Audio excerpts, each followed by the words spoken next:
The wind whipped across the cliffs like restless spirits, carrying the scent of salt and stone from the jagged sea below. Perched high atop the blackened rocks was the academy, its towers reaching into the clouds, their spires like the fingers of an ancient god. It was a place of order, of precision, where warriors, sorcerers, and the gifted trained in arts of combat and magic. Every movement was measured, every gesture perfected, and every student bound by rules older than memory itself. Into this world of discipline came an outsider. A human, unremarkable in height and build, walked up the winding path to the academy gates. His dark hair was tousled by the wind, and his clothes, though plain, carried the faint scent of distant forests and distant storms. No one knew from where he came, and perhaps that was the point. He radiated nothing extraordinary, yet everything about him seemed to unsettle those who watched. The academy guards, tall and armored, observed him with narrowed eyes. They had seen many strange visitors before, but none quite like this.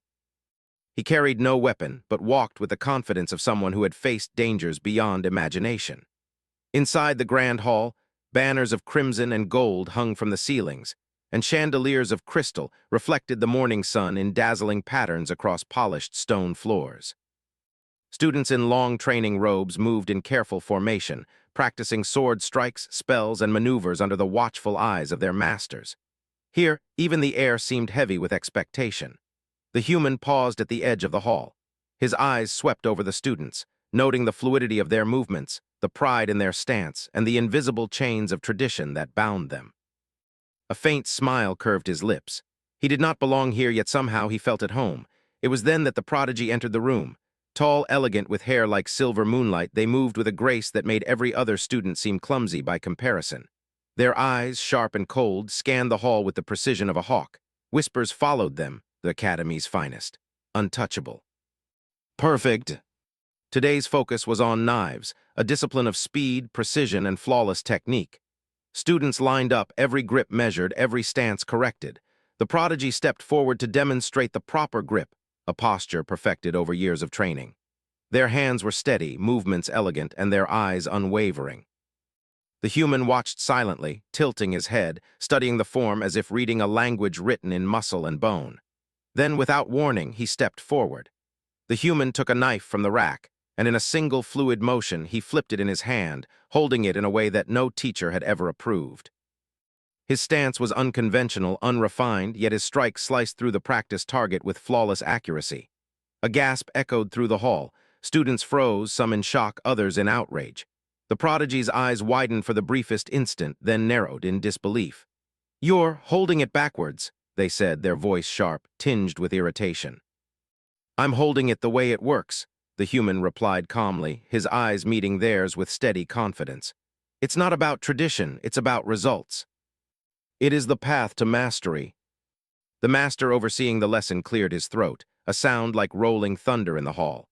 "Enough," he said. "We will see how both of you perform in the trial later. Words are wind, skill is proven by action." The prodigy's eyes burned with quiet fury and fascination, and though they did not speak, their thoughts churned with an unfamiliar question. Who was this human who dared defy the academy itself? The day continued, but the tension between them was electric, unspoken, yet undeniable. Students stole glances, whispering theories and rumors. Some envied the human's daring. Others feared the disruption he represented. And the prodigy wrestled with a new and unwelcome emotion, curiosity that bordered on admiration. Later, in the quiet of the library, the human wandered among rows of ancient tomes. Dust hung in the golden light, and shadows of forgotten knowledge stretched across the walls. Here, in silence, he felt the weight of the academy's history pressing on him, yet he did not flinch. He had faced darker, older, and far more dangerous forces than prideful students and rigid traditions. A soft sound made him glance up. The prodigy stood at the doorway, their expression unreadable. They held no weapon, yet their presence carried the same authority that had silenced the hall earlier. "You study the wrong things," the prodigy said quietly, almost a challenge. "Knowledge without understanding is meaningless." Shadows and sunlight danced across the floor, echoing the unspoken tension between them. Both knew that the other was dangerous, not in the sense of skill alone, but in the way they challenged everything the other believed. Finally, the prodigy turned, moving away with silent grace, leaving the human alone among the tomes. But the words lingered, unspoken yet heavy. Perhaps he is not what he seems. The night fell over the academy, and the wind howled through the towers like a warning. Students returned to their chambers and guards patrolled the walls, yet the human walked the halls, tracing the stone floors with careful steps. He did not fear the shadows, nor the whispers that followed him. In fact, he felt a strange kinship with them. He was, after all, an outsider in a world that prized perfection over life, rules over instinct. In the distant tower, the prodigy stared from their window, watching the human move through the night. Pride warred with fascination and caution warred with curiosity. For the first time, they felt unsure, a feeling that made their chest tighten and their thoughts spiral. Meanwhile, in the shadows of the academy's highest spire, an ancient presence stirred. Eyes older than memory watched the human, a faint pulse of magic resonating from the cliffs themselves. The arrival of this outsider had awakened something long dormant, something that had waited for someone unbound by rules and fear. The human paused, sensing it, though he could not yet name it.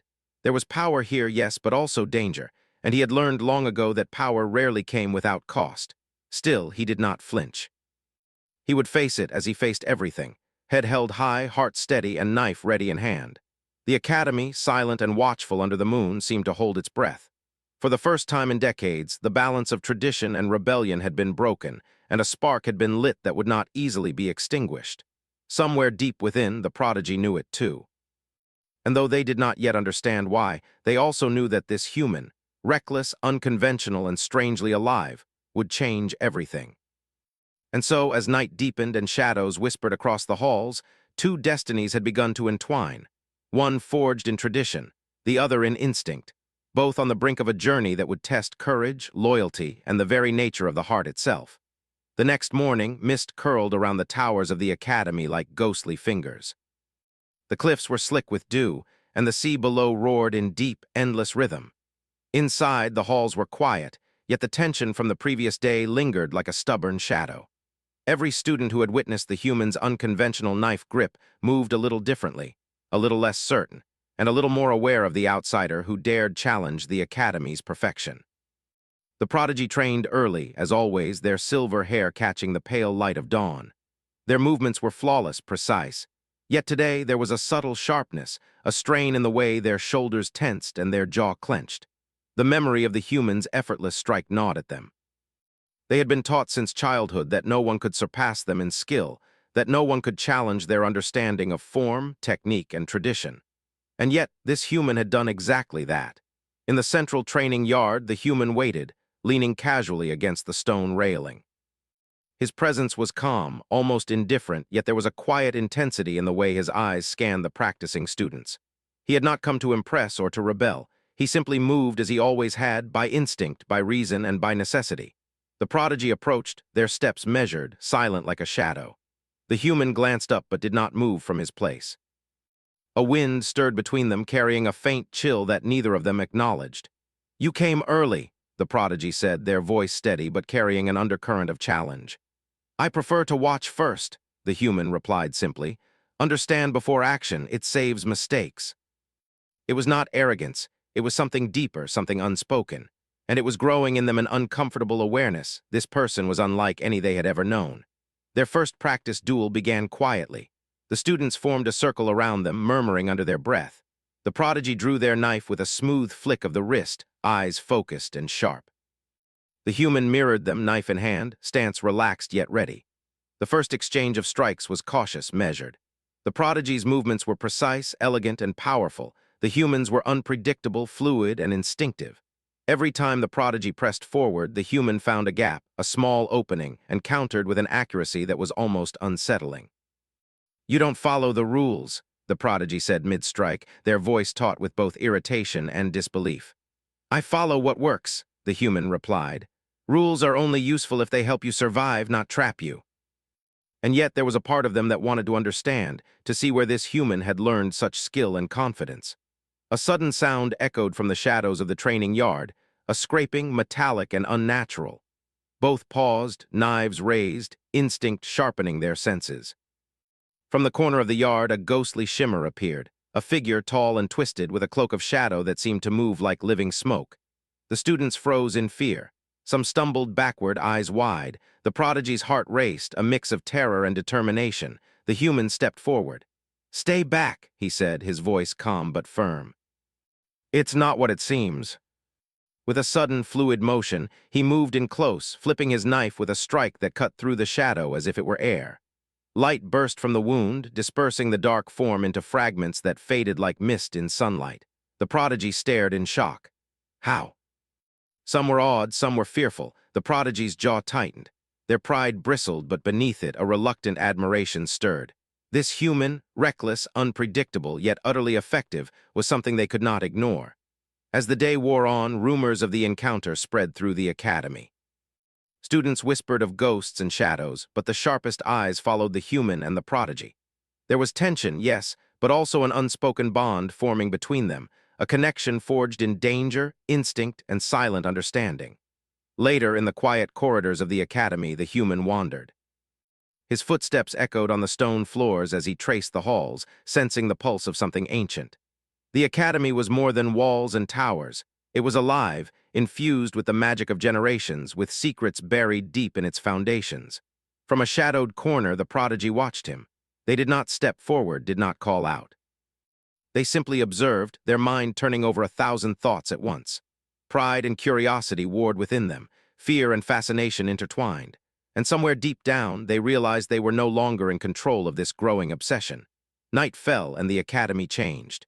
The corridors seemed longer, darker, and heavier with hidden presence. Candles flickered, casting dancing shadows that twisted and shifted unnaturally. The human felt it before he saw it. A pulse, a heartbeat in the walls themselves, a force older than the stones. Drawn toward it, he entered a secluded chamber hidden beneath the library. Dust hung thick in the air, and shelves of forgotten tomes lined the walls. In the center, a pedestal bore an object wrapped in black cloth. The human approached cautiously. He had seen such artifacts before, relics that carried curses or power beyond reckoning. His fingers brushed the cloth, and a pulse of energy reverberated through the chamber. The prodigy appeared at the door, silent as a shadow. "Be careful," they said, their voice low, almost a whisper. "Some things are not meant to be touched. This is more than a relic. It has will. It chooses who it touches." The academy, their lives, the balance of power, nothing would remain the same once this force was awakened. Suddenly, a tremor ran through the chamber. Dust fell from the ceiling, and the shadows seemed to stretch toward them. The crystal pulsed faster, brighter, as if sensing their hesitation, their fear, and their resolve. The prodigy's hand twitched toward their knife, but they did not strike. Instead, they watched, the tension in their shoulders betraying the conflict inside. Pride warred with fear, curiosity warred with caution. And yet, in the depths of their heart, an unfamiliar feeling grew, trust, fragile and trembling, toward the human who had defied every rule and expectation they had ever known. The human held the crystal, feeling its power coil like a living thing around his senses. He knew he could not ignore it, nor could he destroy it. It had chosen him for a reason, though that reason remained shrouded in mystery.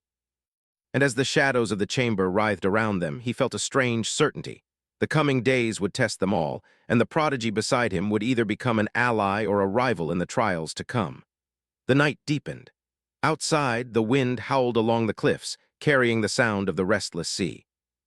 Inside the academy, two figures stood in the dim light of the chamber, the outsider and the prodigy. Each was aware of the other, each sensing the unspoken bond forming between them, a bond forged in instinct, danger, and the promise of trials neither fully understood. And somewhere deep within the walls, in the shadows that had watched for centuries, an ancient presence stirred. Its gaze settled on the human, and a pulse of energy rippled through the academy. The balance had shifted.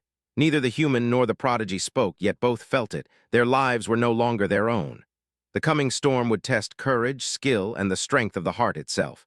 And in the silence that followed, the human whispered, almost to himself, "Let it come.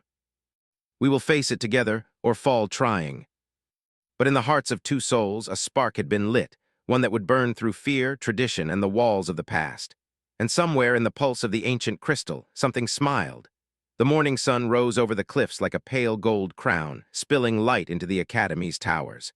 Yet even in the warmth of dawn, a chill lingered in the halls. The previous night's events had left a mark, a quiet tension that threaded through every corridor, every classroom, and every glance. Students whispered of shadows and strange powers, their voices trembling with awe and fear. The prodigy moved through the hallways, silent and alert. Their steps were precise, measured, yet there was an unease in their posture that no training could erase. The encounter with the human, the shadow, and the pulsing crystal had unsettled them. They had never faced anything quite like it, something that could not be explained by skill, knowledge, or tradition alone. The human appeared at the training yard as if he had always belonged there, his presence calm, almost casual. But those who looked closely saw the subtle tension in his posture, the slight narrowing of his eyes. He, too, felt the weight of the crystal, though it had been returned to the chamber for now. Its pulse lingered in his mind, a faint whisper that spoke of power, danger, and destiny. The prodigy stepped forward, keeping their distance. "We should speak," they said quietly, their voice low enough that no one else could hear. The human nodded. "Agreed, there are things you need to understand." "You could have ignored it," the prodigy said, their gaze fixed on the horizon. "The crystal, the shadows, most would have stayed away." "Why do you care? Why risk yourself for the academy, for me?" To hear someone say they could see the truth beyond the rules was both unsettling and oddly comforting. "Do you trust me?" the prodigy asked, almost reluctantly. The human smiled faintly. "Not yet, but I believe we might learn to." It was not awkward. It was a quiet acknowledgement, a fragile understanding that they would face what was coming together, whether they liked it or not. Later, in the training hall, they practiced side by side. The human demonstrated techniques that seemed simple yet were deadly in their precision. The prodigy followed, struggling at first to adapt to the unconventional style, their pride chafing at the idea of learning from someone they considered an outsider. "You are too rigid," the human said gently, adjusting the prodigy's stance. "Strength is not in perfection alone, it is in flexibility. In knowing when to bend, when to strike, when to wait." Shadows in the corners of the hall flickered and shifted as if alive. The human sensed them but did not fear. The prodigy watched him, wondering how he could remain so calm, so steady, while the world itself seemed to stir with unease. As night fell, the academy's corridors grew darker, the air heavy with anticipation. The human and the prodigy wandered into the library, a place filled with ancient tomes and forgotten knowledge. The smell of old paper and candle wax hung thick in the air, and the silence was broken only by the soft scratching of quills and the occasional turning of pages. "You study the past," the human said, gesturing toward the rows of books. "But sometimes, the past hides truths we are afraid to see." But the human had a way of seeing beyond walls, beyond pride and appearances. Slowly, almost reluctantly, they began to speak. "My family, they built this academy," the prodigy admitted, their voice low. "And with it they demanded perfection. Mistakes were punished. Pride was the only currency. I have spent my life trying to meet that standard, and yet I feel hollow. Alone." They had never let anyone see this side of themselves, and yet standing there with the human in the quiet shadows of the library, it felt safe. Strange, unexpected, and frighteningly liberating. You understand," the prodigy whispered. "I do," the human said simply. "Because I have walked paths no one else could see, because I have faced shadows that others ignore. Because I know what it is to carry a burden and still keep moving forward." Suddenly, a tremor shook the floor beneath them. Dust fell from the high shelves, and shadows in the corners of the library stretched unnaturally, as if reaching toward them. The crystal, somewhere deep within the academy, pulsed faster, brighter. The human and the prodigy exchanged a glance, understanding without words that the time for preparation was ending. "We are not alone," the human said, drawing his knife. "And whatever is coming, it will test everything we have." Together they were something new, something dangerous, something unbroken by fear. The shadows shifted again, and from the depths of the library a faint whisper reached them. Words they could not fully hear, but meanings they could feel. The chosen have awakened. The trials begin. The bonds will be tested. The human's hand tightened around his knife. "We face it together," he said quietly, more to himself than to the prodigy. The prodigy nodded, their silver eyes reflecting a mix of fear and trust. "Together," they echoed. For the first time, the academy felt different, no longer a place of rigid perfection, but a world alive with possibility, danger, and hidden truths. And in the quiet of the night, two figures stood side by side, ready to face whatever darkness awaited them, though neither could yet know the full scope of the trials ahead. As the wind rattled the windows and the distant towers cast long, twisting shadows, the crystal pulsed again, stronger this time. Its heartbeat was almost like a warning, almost like a call. The human and the prodigy felt it deep in their bones. The adventure had truly begun. Neither spoke, yet both knew the truth. The Academy's rules, traditions, and power would no longer define them. They would define themselves through courage, choice, and the strength of a bond forged in shadow and light. Outside, the night deepened. The distant waves crashed endlessly against the cliffs, and the stars shone faintly, as if witnessing the awakening of something that had waited far too long. And in that quiet, heavy with anticipation, the human and the prodigy stepped forward together, toward the unknown, toward the trials that would challenge their hearts, their courage, and the fragile trust growing between them. The shadows were watching, the crystal was waiting, and the story, one of danger, trust, and the first stirrings of something deeper, was only just beginning. The Academy's walls trembled under a sudden gust of wind, carrying the distant roar of the sea crashing against jagged cliffs. Shadows clung to every corner, twisting unnaturally as if the building itself sensed the presence of the crystal's power. It pulsed faintly somewhere within, an invisible heartbeat that echoed through the stones and stirred something older than the Academy itself. The human and the prodigy moved through the training halls, alert, their knives drawn. The tension between them was quiet but electric, born not just from fear of what awaited them, but from the bond that had begun to form in moments of shared trust, danger, and unspoken understanding. "We have to move quickly," the human said, his voice low and steady. "The crystal's influence is spreading. Students are already feeling it, though they do not understand. We must act before it gains strength." The human approached one of them, a young apprentice who had been skilled in knives but whose body now shook uncontrollably. "Do not resist it," he said calmly. "Let it pass through you without fear. Control your mind or it will control you." Slowly, the trembling lessened and they focused, gripping their weapon as if it were an extension of their own will. The prodigy watched, an unfamiliar emotion rising within them, admiration, tinged with something softer. They had trained for years to perfect skill, to control their own body and mind, yet they had never learned the quiet power of patience and calm. And here, standing beside the human, they began to understand. A sudden ripple of darkness swept through the courtyard.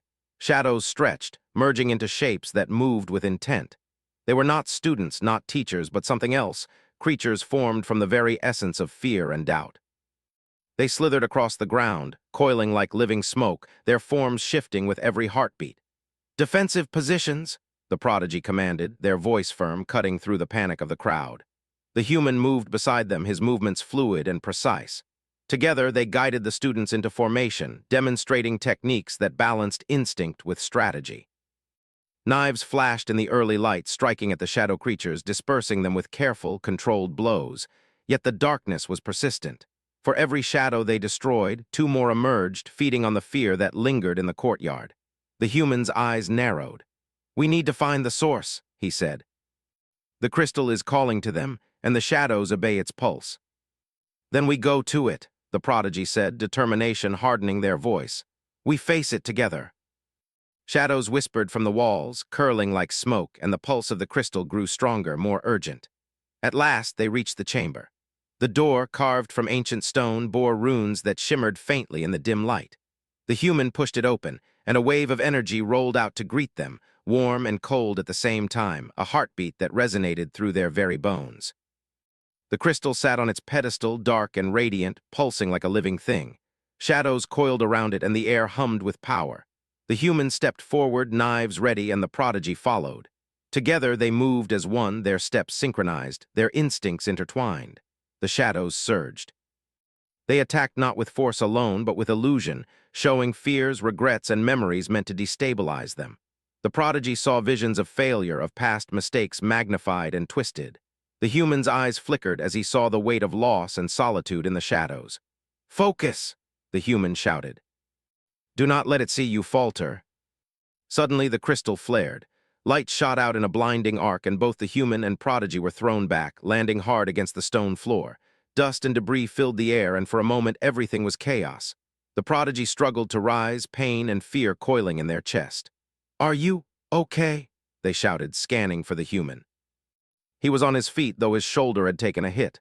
"I'm fine," he said, shaking off the impact. "We have to finish this together." The human's unconventional techniques, combined with the prodigy's perfected form, created a rhythm that the shadows could not anticipate. Slowly, step by step, they closed the distance to the crystal. Finally, they reached the pedestal. The crystal pulsed violently, sensing the culmination of their effort, and shadows rose to their last assault. The human turned to the prodigy. "On my mark," he said, "we strike together." Light exploded from its core, and the shadows screamed as they dissolved into mist. The crystal pulsed once, twice, then dimmed, its heartbeat slowing, growing calm. Silence fell over the chamber. The students, exhausted but unharmed, stared in awe. The human and the prodigy stood side by side, breathing heavily, sweat and dust coating their faces, yet a quiet triumph shone in their eyes. The prodigy's shoulders sagged with relief, but something else stirred, a warmth, fragile and unspoken, in the space between them. We did it," they whispered, almost in disbelief. The human smiled faintly. "Not alone, together." Inside, the crystal pulsed faintly, its energy no longer threatening but alive, waiting, patient. The prodigy's eyes met the human's, and for the first time they allowed themselves to acknowledge the bond that had grown in the fire of danger, trust, and shared struggle.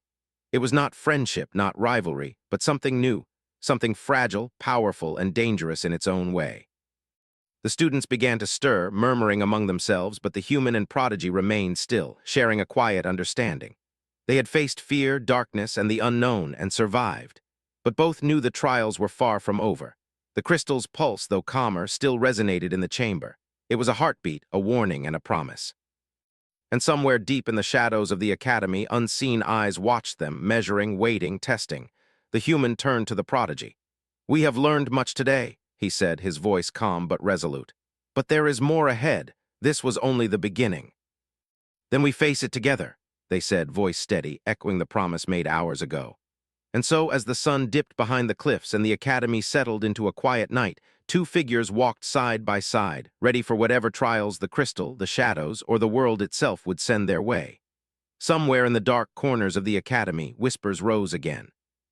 The pulse of the crystal grew stronger, and a soft, almost imperceptible voice murmured, "The chosen have awakened. Their hearts will be tested, and the bonds they forge will decide the fate of all." The human and prodigy did not hear it. They only knew the truth they had discovered together. Courage, trust, and the strength to face the unknown were more powerful than any rule, any shadow, or any curse. And yet in the quiet of the chamber, a flicker of unease remained. The trials would grow harder, the dangers closer, and the bond between them, though strong, would be tested in ways they could not yet imagine. But for now they breathed together, ready to face the coming storm. The morning sun broke over the cliffs, painting the academy in gold and crimson light. Yet the air was heavy, charged with the remnants of the previous trials. Shadows lingered, curling along walls and floors, whispering secrets that had waited for centuries to be revealed. The crystal pulsed faintly from its chamber, like the heartbeat of the academy itself, alive, aware, and watching. The human and the prodigy stood side by side, knives in hand, eyes focused on the chamber ahead. Today was the day. Today they would face the heart of the curse and the crystal's power. The lessons, the struggles, and the trials of the past days had prepared them, but nothing could fully ready them for what awaited. The hallways were silent, yet every shadow seemed to shift as they moved. The air thrummed with tension, a low, vibrating energy that raised goosebumps along their skin. Students watched from behind closed doors, whispering prayers and words of encouragement. Some feared the outcome, some hoped for triumph, but all knew that this was no ordinary day. The human spoke first. "Whatever happens, we face it together. Trust me as I trust you." The crystal floated above its pedestal, pulsing with a rhythm that matched the beating of their hearts. Shadows coiled around it like serpents, dark and hungry, feeding off the fear in the room. The human stepped forward, knife ready, while the prodigy moved to his side. They advanced slowly, deliberately, every step measured, every heartbeat synchronized. The crystal's pulse quickened as they drew near, and the shadows surged, forming figures that mimicked their deepest fears and regrets. The prodigy saw visions of failure, of lost friends and opportunities missed, of a life constrained by pride and perfection. The human's illusions were different. A solitary path, battles fought alone, victories hollow without someone to share them. Each shadow whispered doubt, fear, and pain, trying to drive a wedge between them, but neither faltered. The human's eyes met the prodigy's, and he spoke softly yet firmly above the whispers. "We are not alone. We face this together, remember that." Pride and fear collided, but beneath it all, trust and something deeper, unspoken, fragile, and powerful, anchored them. Together they moved as one, cutting through the illusions, striking at the shadows with precision and instinct. The shadows recoiled, but the crystal pulsed faster, brighter, almost violently. Energy surged outward, and the chamber shook. Stones cracked, dust fell from the ceiling, and the very air seemed to vibrate with raw power. "You must confront it," the human said, "not with force alone, with heart." Together they advanced to the pedestal. The crystal's light flared, blinding them for a heartbeat, and the shadows writhed violently. The human reached out, placing his hand near the crystal without touching it, feeling its pulse resonate with his own heartbeat. The prodigy did the same, their hands hovering just above its surface, sensing the energy that linked them all. A voice echoed in the chamber, ancient and melodic, carrying both warning and promise. Only together can the darkness be undone. Only hearts united can release what is bound. The human glanced at the prodigy. "Are you ready?" he asked. The prodigy swallowed, their chest tight with fear and resolve. "Yes," they said, voice steady, carrying the weight of trust and courage. With synchronized motion, they struck, knife blades slicing through the shadows, energy from their hearts and wills converging on the crystal. Light erupted, blinding, warm, and pure, cascading in waves that shattered the darkness and dispersed the shadows into nothingness. The crystal's pulse slowed, steadying into a calm, gentle glow, no longer threatening but radiant, serene. Silence fell, profound and complete. The chamber was still. The human and prodigy lowered their knives, breathing heavily, sweat and dust coating their faces. Students peeked through the doorways, eyes wide with awe and relief. The prodigy looked at the human, a mix of gratitude, admiration, and something unspoken shining in their gaze. "We did it," they whispered. "Together," the human said simply, a faint smile touching his lips. "Not alone." The academy, once heavy with shadows, seemed lighter, almost alive with new possibility. The students emerged, moving with a sense of hope and renewed purpose. The fear that had gripped them loosened, replaced by awe at the courage and unity of those who had faced the heart of darkness and returned. The prodigy turned to the human, their silver eyes reflecting more than gratitude. I never thought I could rely on anyone, not truly, but you've changed that." They had faced darkness, fear, and uncertainty, and emerged not just victorious but transformed. The crystal pulsed once more, a soft heartbeat that resonated through the academy. It had chosen well. The human and prodigy, bonded through trust and courage, had not only freed the shadows but also awakened something within themselves. The strength to change, to grow, and to face whatever came next. Days passed, and the academy slowly returned to its rhythm. Training resumed, lessons continued, and students practiced with renewed focus. But the human and the prodigy were no longer merely student and outsider. They were partners in something greater, bound by experience, trust, and the trials they had endured together. In quiet moments, they trained side by side, sharing knowledge, skill, and silent understanding. The human continued to teach lessons of adaptability and instinct, while the prodigy offered precision, discipline, and insight. Together, they became more than the sum of their parts, a force of balance, strength, and subtle grace. One evening, standing atop the cliffs, watching the sun sink into the sea, the prodigy spoke softly. "Do you think this is truly over?" Side by side. As night fell, stars shimmered above the cliffs, distant and eternal. The human and prodigy remained there, side by side, hands brushing ever so slightly, hearts aligned, knowing that the trials they had faced had forged not only their skill and courage, but also a bond that would endure far beyond the academy walls. And somewhere deep in the cliffs, in the pulse of the crystal, a faint, approving glow resonated, a silent acknowledgement of those who had walked the path of courage, embraced trust, and discovered the transformative power of shared hearts.